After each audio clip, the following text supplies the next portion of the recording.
the most serious managers out there, and I'm betting I'm talking to a whole bunch of them right now, they place such a huge, I mean huge priority on keeping the deer on their ground ignorant.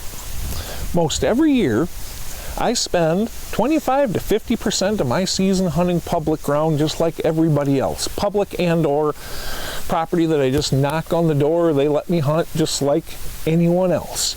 In those situations, I can tell you that pressure absolutely messes up deer. It makes them so much more difficult to hunt.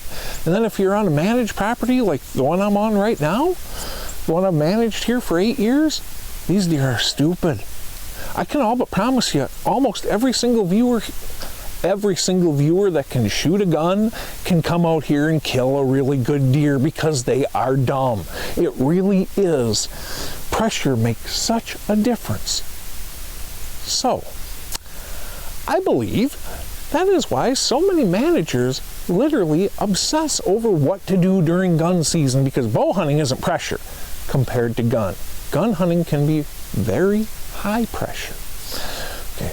And at the same time, many people are trying to get those bucks another year. Now, that buck you're trying to get that other year, he jumps that fence and that neighbor shoots him. You know what? You have no right to be anything but happy for that neighbor, because we do not own these deer. But at the same time, we can do things to stack the odds that they stick on our ground. Generally speaking, when it comes to gun hunting managed ground, I gun hunt it. I enjoy gun hunting. This stuff's supposed to be fun. Okay. But what I do to kind of balance the scales is I tend to set up on closer to the edges of the property. I set up closer to the edges with my winds blowing away from the center of the property.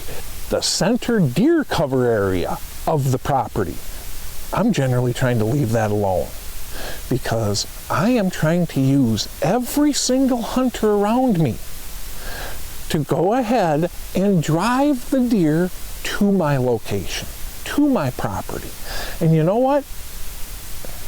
Those 2.5-year-old bucks that jump that fence, because I personally don't want to hunt them, odds are they're going to get another year on them now, because I'm not putting a bunch of people in the center of the ground and making the deer go like this. So often, when it comes to gun hunting, we do deer drives on our way to our stands in the morning, and we do deer drives on our way back out.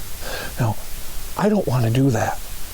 I want to have all my neighbors doing those deer drives for me, and after a year or two of hunting the outer edge of that property, the mature deer in that area realize that it's safe here, and they go just like that. And that is an exceptional way to go ahead and enjoy your property from a gun hunting standpoint while still stacking the odds for management.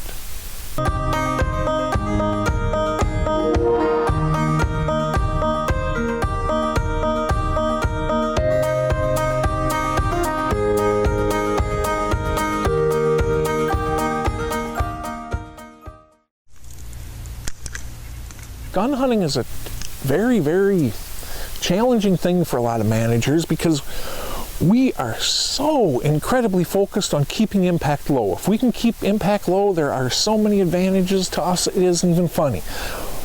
But that doesn't mean we can't gun hunt it. Instead, go ahead and gun hunt the outer edges, have your wind blowing away, and suck those deer in.